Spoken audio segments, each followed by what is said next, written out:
من يرد الله به خيرا في الدين يفقهه فيدري نفهم بالعلم القرآن. بسم الله الرحمن الرحيم. الحمد لله رب العالمين والعاقبة للمتقين والصلاة والسلام على سيد الأنبياء والمرسلين سيدنا وحبيبنا وحبيب رب العالمين محمد وعلى آله وأصحابه ومن هدى بهديه إلى يوم الدين. سر سید احمد خان انہوں نے 19ویں صدی کے اواخر میں بر صغیر میں انکار حدیث کا بیج بویا. نمبر 2، عبداللہ چکڑالوی، جیسا نام ہے ویسے ہی کام ہے، عبداللہ چکڑالوی یہ وہ شخص ہے جس نے اپنے آپ کو اہل القرآن فرقے کا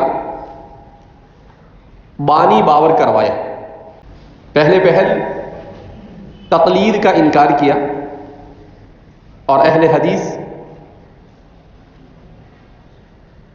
سے متاثر ہوئے.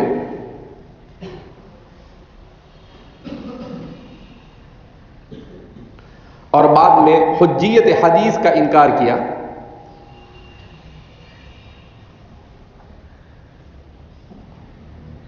بلکہ حدیث پر عمل کرنے کو شرک فی الکتاب قرار دیا. دیگر معتزلہ کی طرح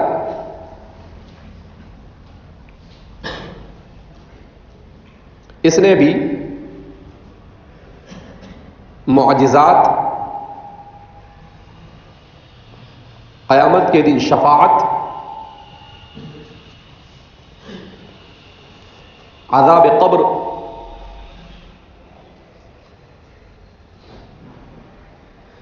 ایصال ثواب،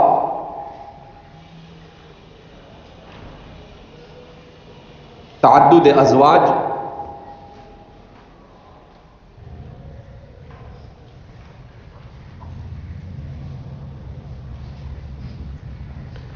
ان سب چیزوں کا انکار کیا.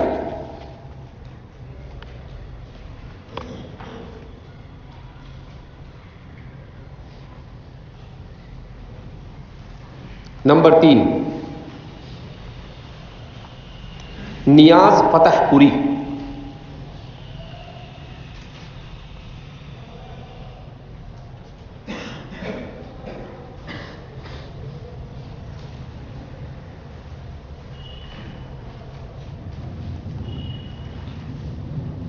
اس کی فکر پر فلسفے کا غلبہ تھا.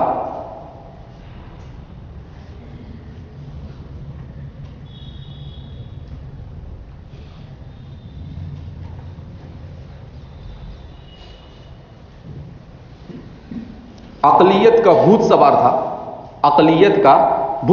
تھا.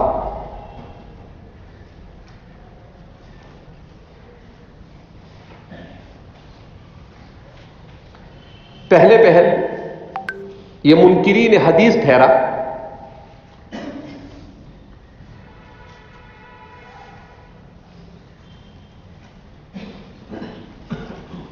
اس کے بعد آگے چل کر انکار قرآن میں بھی اسے کوئی تأمل نہیں رہا. نہ رہا.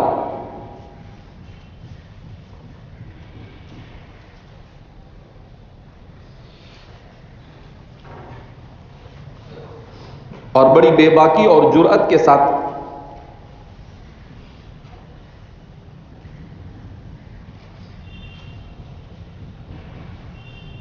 قرآن کریم کے کلام اللہ نہ ہونے کا قائل تھا.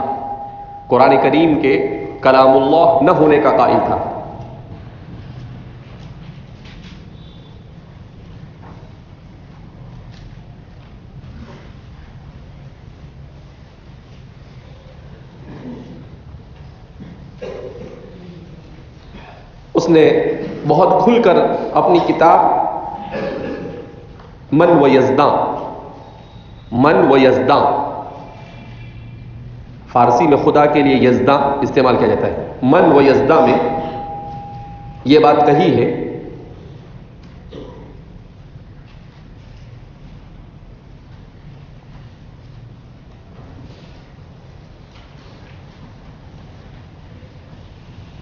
کہ قرآن کریم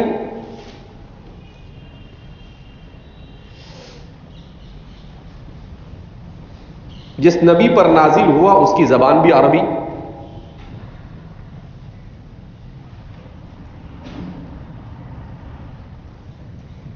اور جو قرآن نازل ہوا وہ بھی عربی،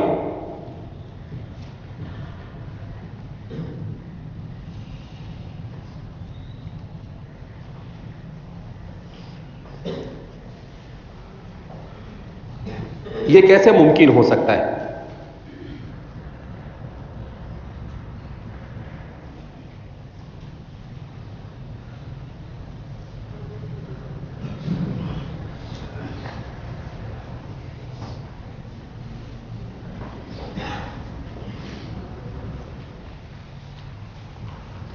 یعنی انسان جب ضلالت کے دلدل میں پھنستا ہے تو ایسی بات کرے، کہا کہ محمد بھی عربی بولتے تھے، قرآن بھی عربی میں نازل ہوا، تو اللہ کا کلام عربی میں کیسے ہو سکتا ہے؟ اللہ کی کوئی اور زبان ہونی چاہیے، بالکل غیر معقول بات۔ ارے کوئی ایسی زبان ہو جو مخلوق کو ہی سمجھ میں نہیں آیا تو وہ کلام کس مقصد کا؟ کوئی ایسی زبان ہو خالق کی جو مخلوق کو سمجھ میں ہی نہ آئے، مخلوق میں سے کوئی بھی اس کو سمجھ نہ سکے، تبھی وہ ایسی کتاب کو نازل کر کے فائدہ کیا۔ بہرحال یہاں تک کہ بعض جگہ پر اس نے لکھا ہے کلام مجید کو نہ میں کلام خداوندی سمجھتا ہوں اور نہ الہام ربانی، بلکہ ایک انسان کا کلام جانتا ہوں، اور اس مسئلے میں اس سے قبل کئی بار مفصل گفتگو کر چکا ہوں۔ اللہ حفاظت فرمائے ہر طرح کی گمراہیوں سے ہماری۔ تو یہ صاف طور پر یہ کہتا تھا کہ میں قرآن کو کلام اللہ نہیں سمجھتا ہوں۔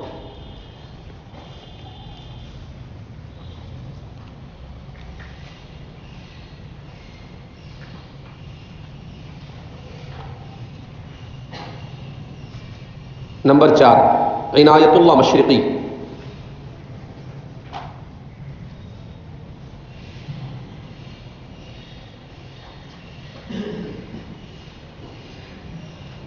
یہ بھی 20ویں صدی کے منکرین حدیث میں سے ہے،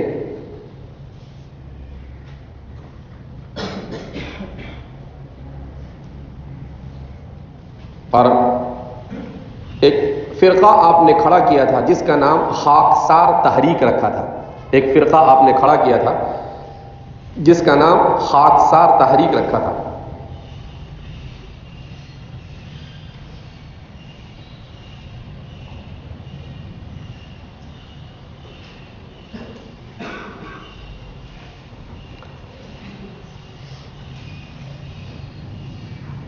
اس پر سائنس کا بت سوار تھا۔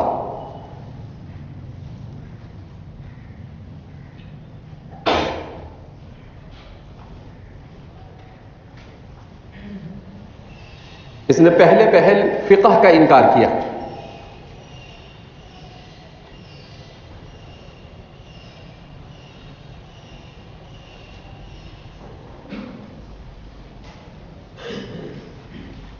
اور بعد میں چل کر سنت رسول کا انکار کیا۔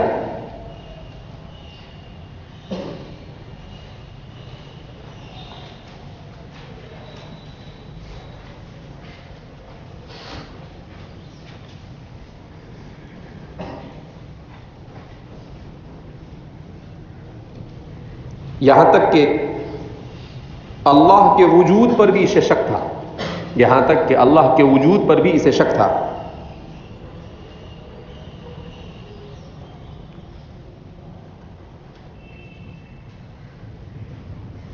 اپنی کتاب تذکرہ میں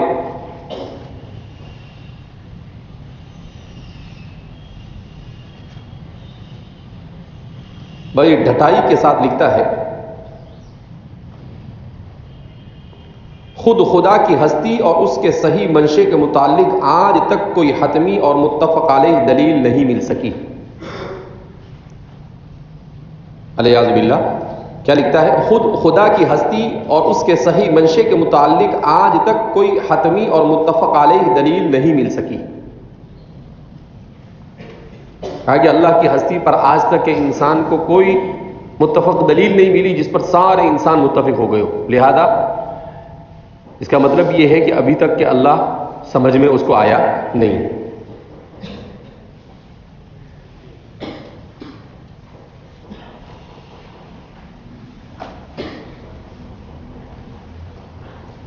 اور قرآن کریم کی تفسیر میں ایسا غلو کیا، یعنی دیکھو انسان جب کسی سے متاثر ہوتا ہے تو کس طرح کی اوچھی حرکت کرتا ہے، کیا بولتا ہے معلوم؟ یہی انگریز وہ لوگ ہیں جن کے بارے میں فرشتوں نے اپنے پروردگار سے جب وہ زمین پر اپنا خلیفہ بنانے کا ارادہ رکھتا تھا یہ کہا تھا، کیا تو ایسے شخص کو خلیفہ بناتا ہے جو اس زمین میں فساد اور خون ریزی کرے گا؟ اور ہماری تو یہ حالت ہے کہ ہم تیری حمد و ثنا کرتے ہیں اور تیری پاکی بیان کرتے ہیں۔ تو اللہ تعالیٰ نے ان انگریزوں کے آئندہ اعمال پر غور کرتے ہوئے فرشتوں کو جواب دیا کہ میں وہ جانتا ہوں جو تم نہیں جانتے۔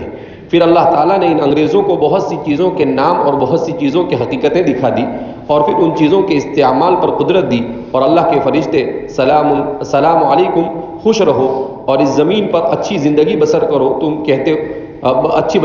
تم اچھی زندگی بسر کرو، تو کہتے ہوئے ہر دروازے سے داخل ہوتے، اللہ تعالیٰ تم انگریزوں کو راحت اور آرام دے، آباد رہو تم قیامت تک۔ یہ ان کے الفاظ ہیں۔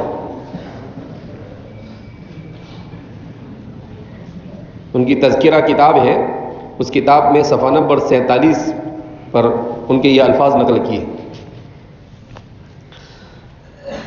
یعنی ان کے نزدیک انگریزوں سے بہتر دنیا میں کوئی نہیں، جنہوں نے کروڑوں انسانوں کا اب تک کے قتل کر دیا ہے اور اب تک کے کروڑوں انسانوں کو مارے جا رہے ہیں، دنیا کی تہذیب و تمدن کو تاہ و بالا کر دیا، اللہ کی زمین میں فساد برپا کر دیا۔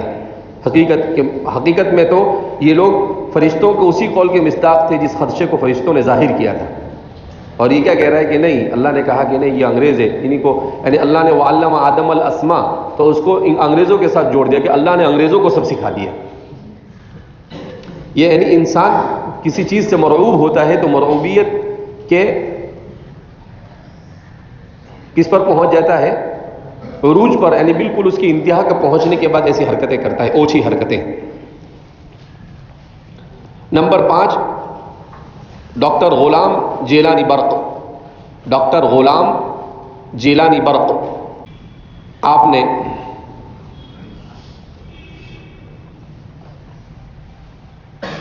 دو قرآن اور دو اسلام کے نام سے کتابیں لکھی، دو قرآن اور دو اسلام کے نام سے کتابیں لکھی۔ اپنی کتاب دو اسلام میں صاف لکھا ہے، ملا سے میرا نزاع اس بات پر ہے کہ وہ حدیث کو آگے لا کر بے شمار ظواہر کو جزو اسلام بنانا چاہتا ہے، اور میں قرآن کو پیش کر کے ملت کو ان ملائی قیود سے آزاد کرانا چاہتا ہوں۔ کیا بولتا ہے کہ یہ مولانا لوگ جو ہے یہ خواہ مخواہ حدیث کے ذریعے سے لوگوں کو اسلام سکھاتے ہیں۔ کہا کہ میں تو قرآن والا اسلام سکھانا چاہتا ہوں، زخرف القول غرورا۔ کہا کہ حدیث کی ضرورت نہیں، علیاذ باللہ، حدیث کے بغیر والا اسلام مجھے چاہیے۔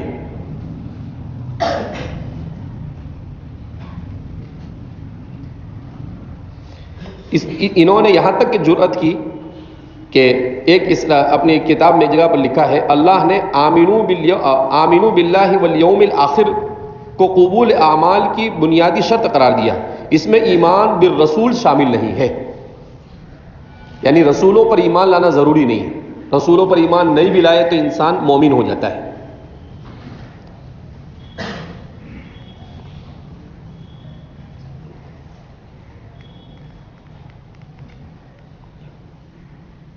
ایک جگہ پر انہوں نے یہ بھی لکھا ہے، دوسری اقوام کے انبیاء سب رسول کے ہم مرتبہ ہیں، مثلا موسیٰ، عیسیٰ، ابراہیم اور محمد، رام کرشن، کنفیوشس اور زرتش و بدھ علیہم السلام۔ تو کہتا ہے کہ یہ رام ہے، کرشنا ہے، کنفیوشس ہے، زرتش ہے۔ رام کرشن ہندوستان میں، کنفیوشس ہے یہ چائنا کی طرف گزرا ہے فلسفی، زرتشت ہے یہ فارس کی طرف گزرا ہے، فارسیوں کے یہاں پر اس کا بڑا مقام ہے، اور بدھ مذہب جو ہمارے ہندوستان میں اور آج بھی بہت سارے برما اور ہانگ کانگ وغیرہ میں اس مذہب کے، جاپان وغیرہ میں اس مذہب کے ماننے والے لوگ موجود ہیں۔ تو کہا کہ یہ سب نبی ہے جیسے انبیاء کا مقام ہے ایسے ان کا مقام ہے، جیسے ان کو علیہم السلام کہتے ہیں ان کو بھی علیہم السلام کہنا چاہیے۔ بھائی ان کی شخصیتیں تھی بھی یا نہیں، کب تھی کیا تھی اس کے بارے میں کچھ پتہ ہی نہیں، تو اسی لیے تو ہمارے علماء نے لکھا ہے کہ ہم نہ ان کو برا بھلا کہیں اور نہ ہم ان کو اچھا کہیں، کیونکہ کچھ پتہ ہی نہیں ہے ہمیں۔ اگر ہو سکتا ہے نبی ہے، لیکن ہو سکتا ہے سے کام کیسے چلے گا؟ تو ہم یہ کہیں گے کہ خاموشی اختیار کریں۔ ہاں جو لوگ ان کو بڑھا چڑھا کر اللہ کے ساتھ شرک کرتے ہیں تو وہ غلط کر رہے ہیں، تو ہم تو ڈائریکٹ ان جن چیزوں کو وہ معبود بناتے ہیں ہم ان کو کیا برا بھلا کریں؟ لا تسبوا الذين يدعون من دون الله فيسبوا الله عدوا بغیر علم۔ مسلمان تو اسی پر عمل کرتا ہے، لیکن ان کو علیہم السلام کہنا یہ بھی سمجھ میں آتا نہیں ہے، لیکن بہرحال حضرت کا مسلک تھا ہی۔ یہ منکرین حدیث کے صف اول کے آدمیوں میں سے ہیں، لیکن ان کے بارے میں آتا ہے کہ آخری دور میں تائب ہو گئے تھے، بعد میں چل کے کیا ہو گئے تھے، انہوں نے توبہ کر لی تھی، پوری زندگی بہت موج مستی اڑائی اور کچھ بھی ٹھوکم ٹھاک لکھا، لیکن بعد میں چل کر آخر میں انہیں ہدایت کی توفیق ہوئی، ایسا بعض حضرات نے لکھا ہے، اور ہدایت پر آنے کے بعد انہوں نے اپنے پچھلے گناہوں سے توبہ پر مستقل کوئی کتاب بھی لکھی۔ نمبر 6، اسلم جے راجپوری۔ اسلم جے راجپوری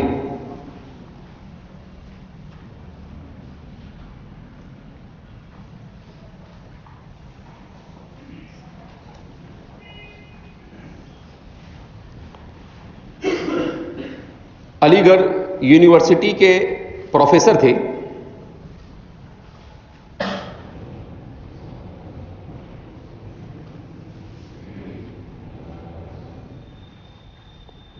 تاریخ القرآن اور تاریخ امت کے نام سے 8 جلدوں میں کتاب لکھی۔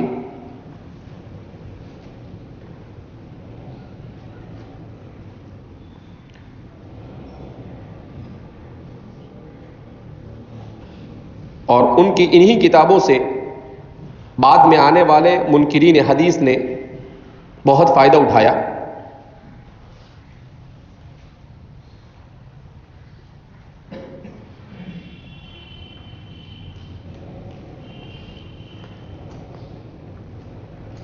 آپ کھل کر احادیث رسول کا انکار کرتے تھے۔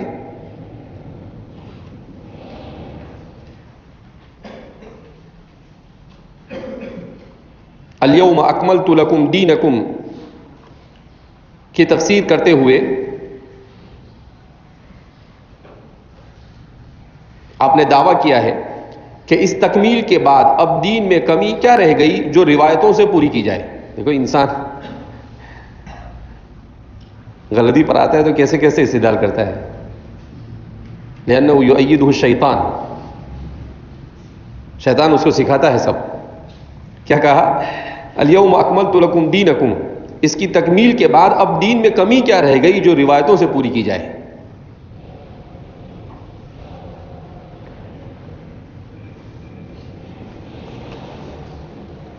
لیکن بڑا شانہ لگتا ہے، اسی لیے اس نے الیوم اکملت لکم دینکم کہہ کر خاموشی اختیار کی، اور واتممت علیکم نعمتی ورضیت لکم الاسلام دینا میں آگے نہیں بڑھاؤ۔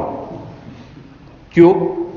اس لیے کہ اتممت علیکم نعمتی، اس سے مراد احادیث رسول کی طرف اشارہ ہے، اس سے مراد بعض حضرات نے ختم نبوت کی طرف اشارہ قرار دیا ہے، تو اس کو نہیں لیا، اس نے کیا بولتے الیوم اکملت لکم دینکم، ہو گیا نا، بولے اکمال دین، اب حدیث کی کیا ضرورت ہے۔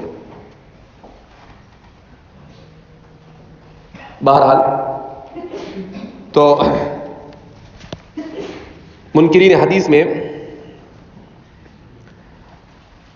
اسلم جے راجپوری کا بڑا مقام ہے، اور بعد میں چل کر جو غلام محمد پرویز وغیرہ جن کا آگے تذکرہ آ رہا ہے، ان لوگوں نے سب سے زیادہ اسی کی کتاب سے، اور ان کی کتابیں آج بھی بڑے آب و تاب کے ساتھ شائع ہوتی ہے، بلکہ شائع کروائی جاتی ہے، تاکہ امت کے کم فہم اور کم علم لوگ ان کی کتابوں سے پڑھ کر متاثر ہو جائے اور اس طرح سے ضلالت اور گمراہی کے دلدل میں پھنستے چلے جائیں۔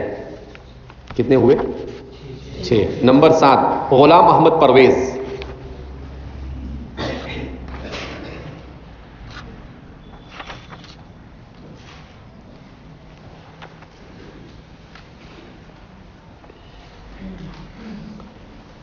یہ 20ویں صدی میں پورے زور و شور کے ساتھ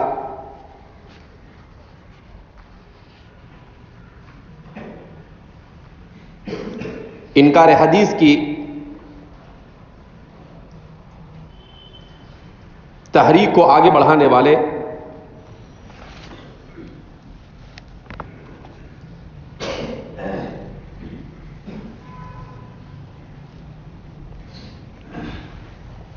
اور ماہانہ مع طلوع اسلام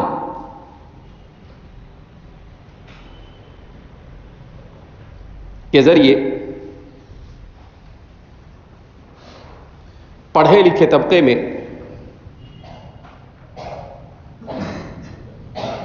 انکار حدیث کو عام کرنے میں بڑا رول ادا کیا.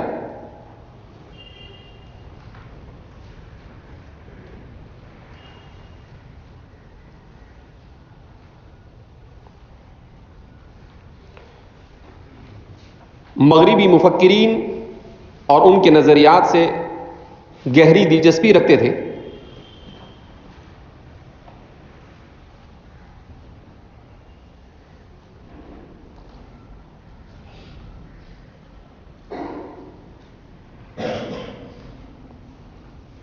اور فکر اعتزال کو زندہ کرنا یہ ان کا مشن تھا.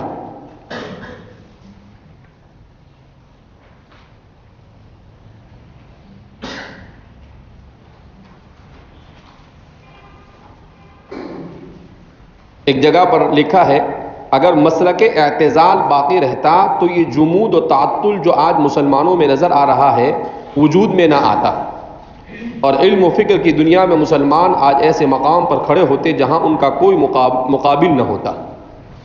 کہا کہ یہ معتزلہ بیچارے ختم ہو گئے نا، بہت برا ہوا، وہ رہنے چاہیے تھے. اگر وہ ہوتے تو آج مسلمان بہت آگے بڑھتے. تو اس طرح سے طلوع اسلام کے جولائی 1955 کے مجلے میں آپ نے صفحہ نمبر 30 پر برملا اس بات کا اعتراف کیا اور کہا کہ اعتزال کے جانے سے گویا کہ مسلمانوں کو نقصان ہوا.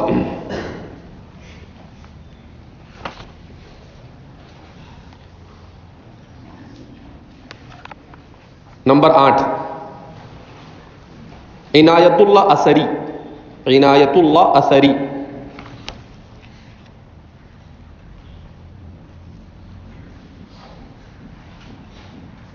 آپ بھی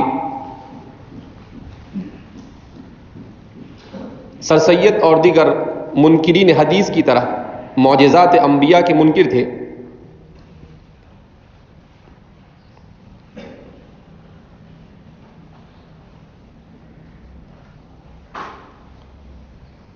اور حضرت عیسیٰ کے بغیر باپ کے پیدا ہونے کے قرآنی نظریے کے بالکل خلاف تھے.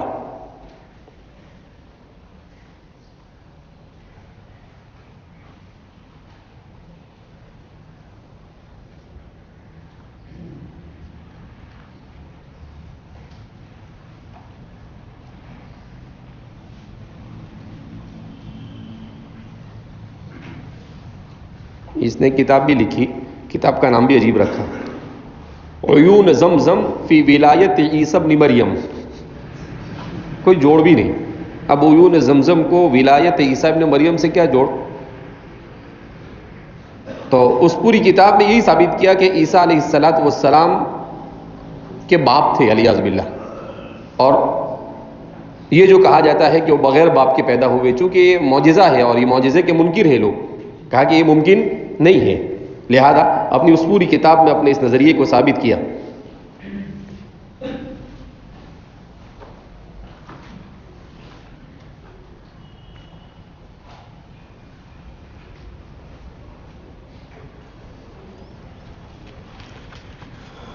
نمبر 9،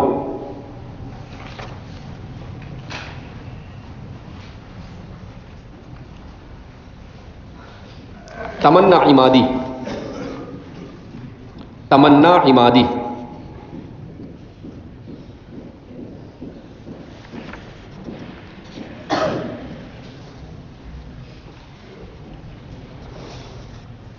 منکرین حدیث کے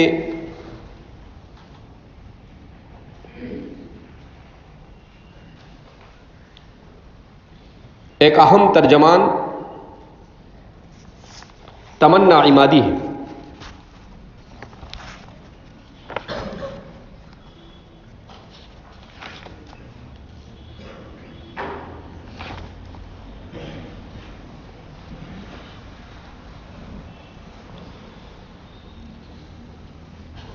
تمنا عمادی انکار حدیث کے لیے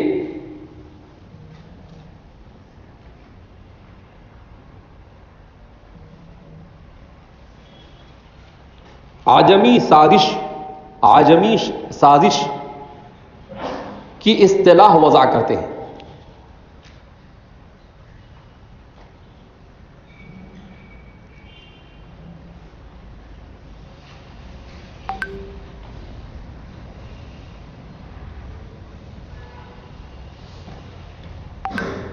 ان کا کہنا ہے کہ حدیث پر شروع سے لے کر اخیر تک جتنا کام ہوا ہے یہ سب عجمیوں نے کیا ہے. حدیث پر شروع سے لے کر اخیر تک جتنا کام ہوا ہے یہ سب عجمیوں نے کیا ہے.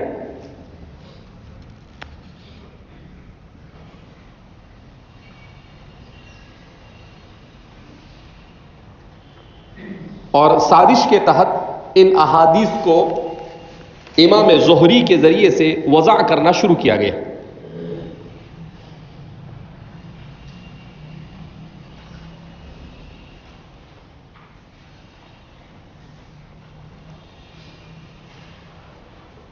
اس کے الفاظ ہے: حدیث کے مدون اول ابن شہاب زہری عربی نہیں بلکہ عجمی تھے.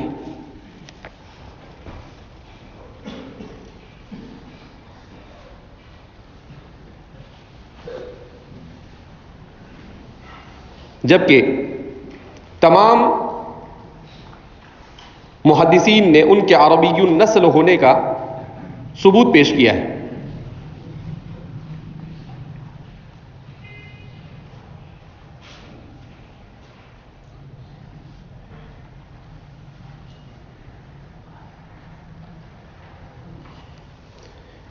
اسی طرح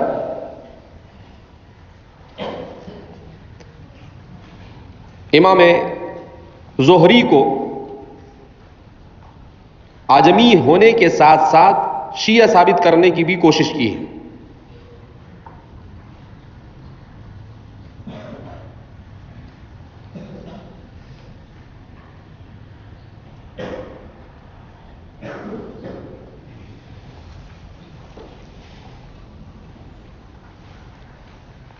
امام جریر طبری کو بھی اس شخص نے شیعہ قرار دیا ہے.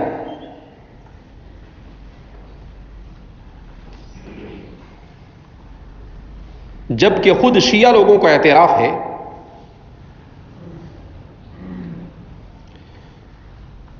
کہ طبری نام کے دو شخص ہیں.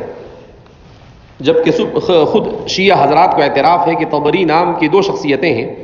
ایک ہے محمد بن جریر بن یزید طبری، محمد بن جریر بن یزید طبری جو اہل سنت والجماعت ہے، اور دوسرے ہیں محمد بن جریر بن رستم طبری، محمد بن جریر بن رستم طبری جو شیعہ ہے.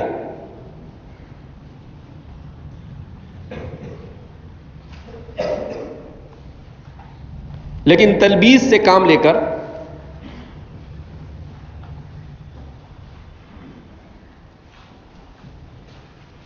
تمنا عمادی نے دونوں کو ایک ہی گردانہ اور شیعہ قرار دیا ہے.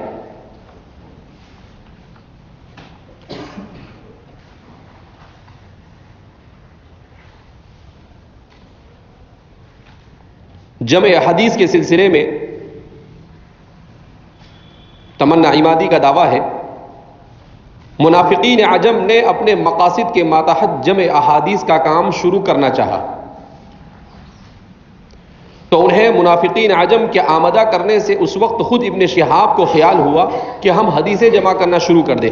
تو یہ مدینہ پہنچے اور کوفہ بھی اور مختلف مقامات سے حدیثیں حاصل کی اور پھر 20 راویوں کے ساتھ رہے اور ان منافقین عجم نے، یعنی کتنے بڑے بڑے لوگ ہیں، ان کو کتنا غلط لقب دیتا ہے یہ. ان منافقین عجم نے ظاہری زہد و تقوی دکھا کر ابن شہاب زہری کو جمع احادیث پر آمادہ کیا. یہ اپنے تجارتی اور زراعتی کاروبار کی وجہ سے اپنے وطن مقام ایلا میں رہا کرتے تھے، مگر ایک بہت بڑی دینی خدمت سمجھ کر اس مہم پر آمادہ ہو گئے اور سن ہجری 101 کے بعد مدینہ آ کر یہاں کے لوگوں سے حدیثیں لی، اور پھر کوفہ، بصرہ اور مصر وغیرہ مقامات محدثین نے احادیث رسول کو جمع کیا. تو ان کی ساری محنتوں پر پانی پھیرتے ہوئے کہتے ہیں کہ ہر چلتے پھرتے سے انہوں نے حدیث کیا کر لی ہے، لے لی ہے، اور پھر اس طرح سے دوسرے بھی جھوٹے اور واضح قسم کے لوگ ان کے پاس جا جا کر حدیثیں دے دیتے تھے، اور ایسے ہی انہوں نے حدیثوں کو کیا کر دیا ہے، جمع کر دیا ہے. جاوید غامدی،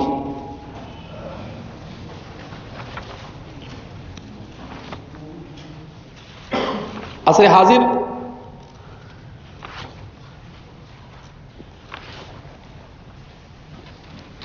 میں منکرین حدیث کے سب سے بڑے ترجمان جاوید احمد غامدی ہے.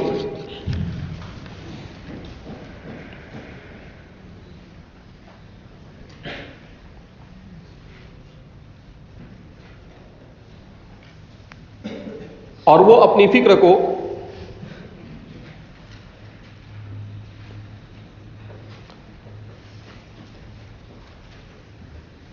تحریری اور تقریری شکل میں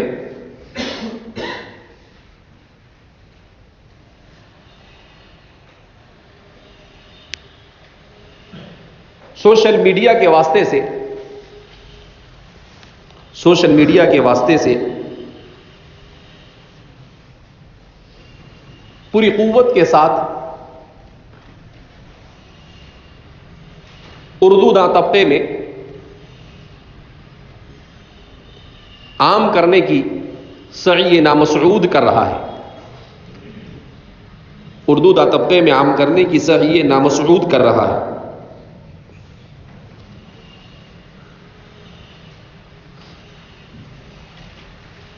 یہ بھی اپنے پیشرو منکرین حدیث کی طرح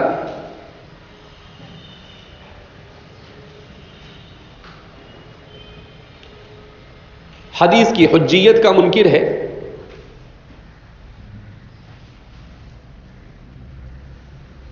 معجزات کا منکر ہے،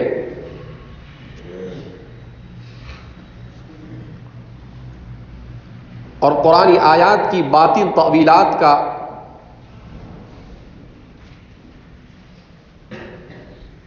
اس وقت ان کا کوئی ہمسر نہیں.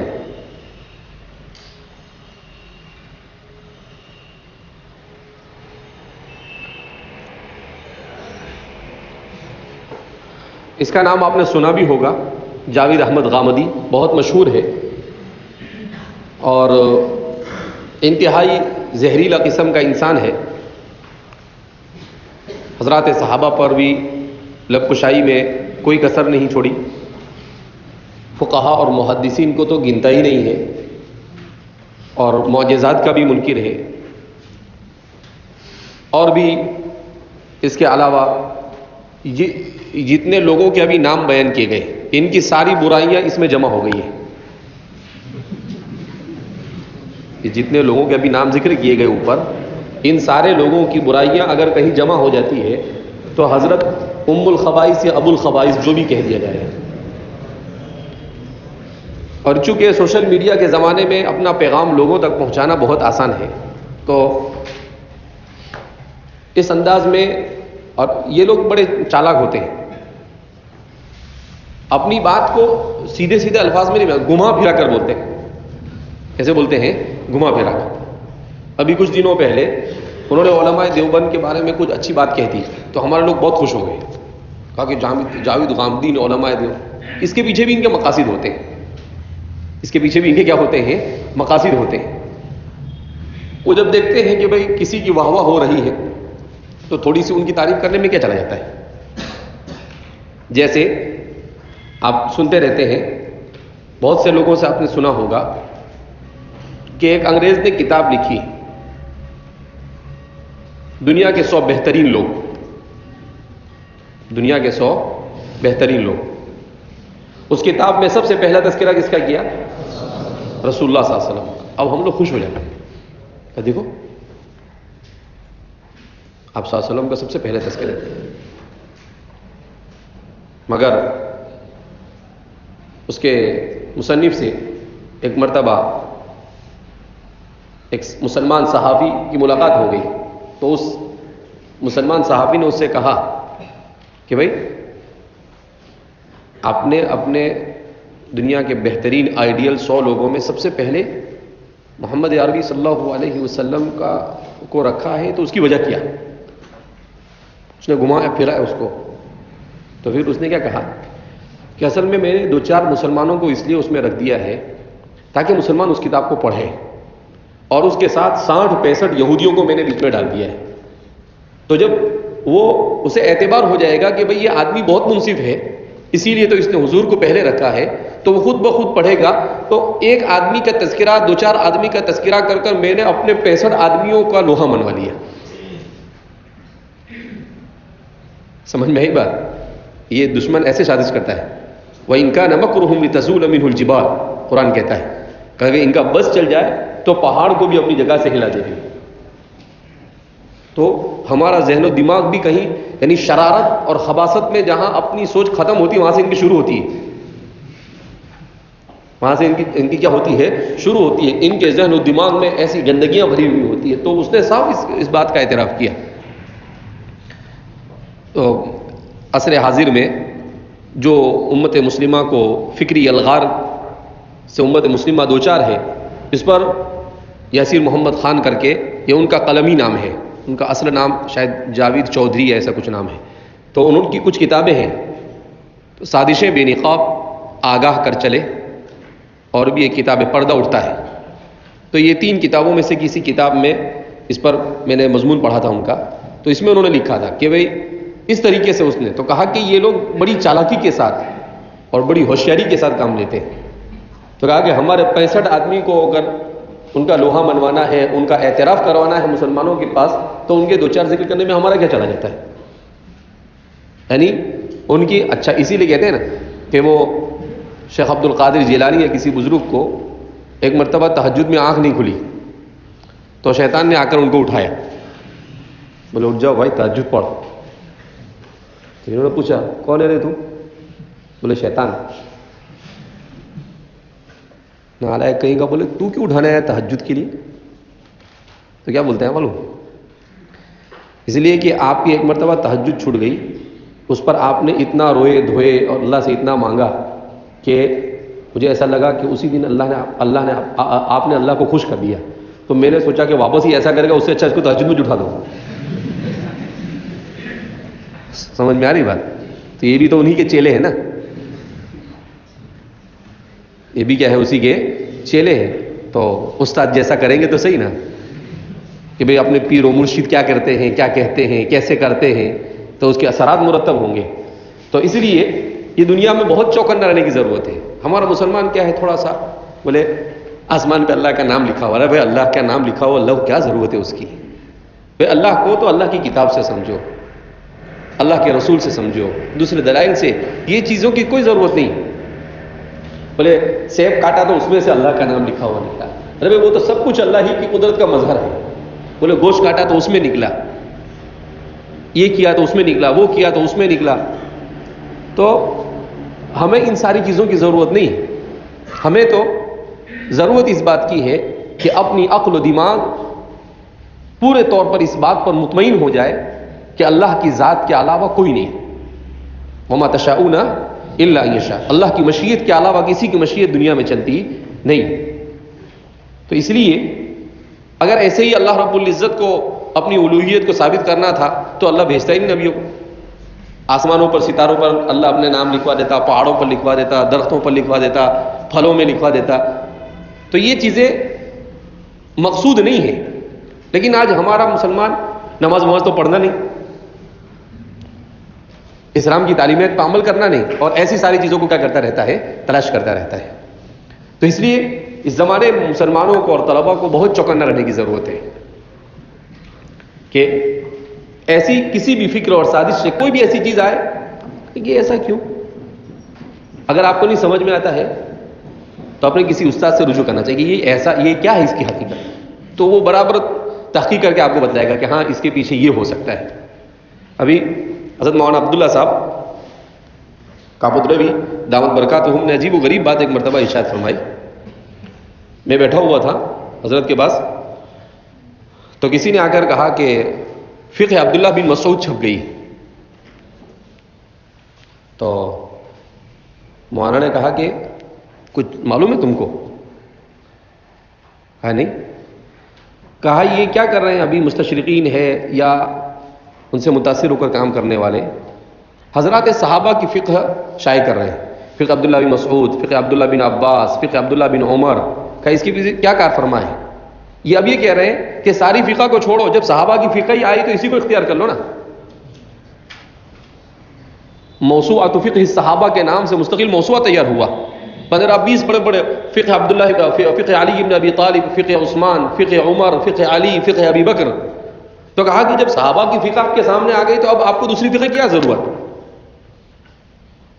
دیکھو یعنی مولانا مفکر آدمی تھے نا، کہاں جا کر سوچا انہوں نے. تو کہا کہ یہ دکھتا ایسا ہے کہ بڑی اچھی چیز ہے، لیکن یہ بھی ہم کو راہ راست سے ہٹانے کے لیے. تو یہ دشمن کچھ بھی کر سکتا ہے، کیسی کیسی چالیں چلتا ہے. میں جب مولانا کی بات سنی میں نے کہا کہ بات تو بالکل صحیح کہی مولانا، بالکل معقول بات کہی، کہ اس میں کوئی شک نہیں کہ یہ ان کا ایک حربہ ہے کہ کس طریقے سے وہ مسلمانوں کو ائمہ سے اور فقہ. کیوں؟ اس لیے کہ حضرات صحابہ کی فقہ، اگر فقہ اللہ رب العزت کو مقبولی کرنا ہوتا تو انہی کی مقبول کر دیتا نا. لیکن صحابہ اتنے سارے، ان کی فقہ اتنی ساری تھی کہ اتنی ساری فقہ رائج ہو جاتی تو امت کے مسائل ہوتے. 4 ہے تو مسائل ہے، تو 50-100 ہوتے تو کتنے مسائل ہوتے. تو اللہ رب العزت نے ان ساری فقہوں کو کیا کر دیا ہے، ان 4 میں تقسیم کر دیا. اور آپ حضرات صحابہ کی فقہ اگر آپ نے اختیار کی ہوتی اور دوسرے صحابہ کی آپ تردید کرتے تو اس صحابی پر تردید میں جرح تک پہنچ سکتے تھے آپ. تو ان کی عظمت کا بھی تقاضا یہ تھا. اسی لیے حضرت عبداللہ بن مسعود کی فقہ کے ترجمان امام ابو حنیفہ، حضرت عبداللہ بن عباس ان کی فقہ کے ترجمان امام شافعی، حضرت عبداللہ بن عمر ان کی فقہ کے ترجمان امام مالک، اور امام احمد ابن حنبل یہ ان دونوں کی فقہ ابن عباس اور فقہ ابن عمر ان دونوں سے اخذ کرتے ہیں. اسی لیے ان کے یہاں پر 2 قسم کی رائے ملتی ہے زیادہ تر. تو یہ اسی لیے کہتے ہیں کہ ان 3 جو ہمارے فقہاء نے لکھا ہے کہ عبادل ثلاثہ کی فقہ کو اللہ نے رائج کیا، لیکن حضرات تابعین اور تبع تابعین کے واسطے سے. عبداللہ بن مسعود کی فقہ کو امام ابو حنیفہ کے ذریعے سے عام کیا، اور فقہ عبداللہ ابن عباس کو امام شافعی کے ذریعے سے عام کیا، اور فقہ عبداللہ بن عمر کو امام مالک کے ذریعے عام کیا، اور اس کے بعد امام احمد ابن حنبل کے ذریعے سے فقہ الحدیث یعنی دوسرے بہت سارے. بعض حضرات نے کہا کہ حضرت زید بن ثابت کی فقہ یہ گویا کہ احمد ابن حنبل اس کے ترجمان ہے. تو اللہ رب العزت نے جو نظام بنایا ہے وہ بالکل درست ہے. تو ہمیں ایسی کسی بھی چیز سے مرعوب نہیں ہونا چاہیے، اور بہت کیا کہتے ہیں چست رہنا اور ہوشیار دماغی کے ساتھ کام لینے کی کیا ہے ضرورت ہے.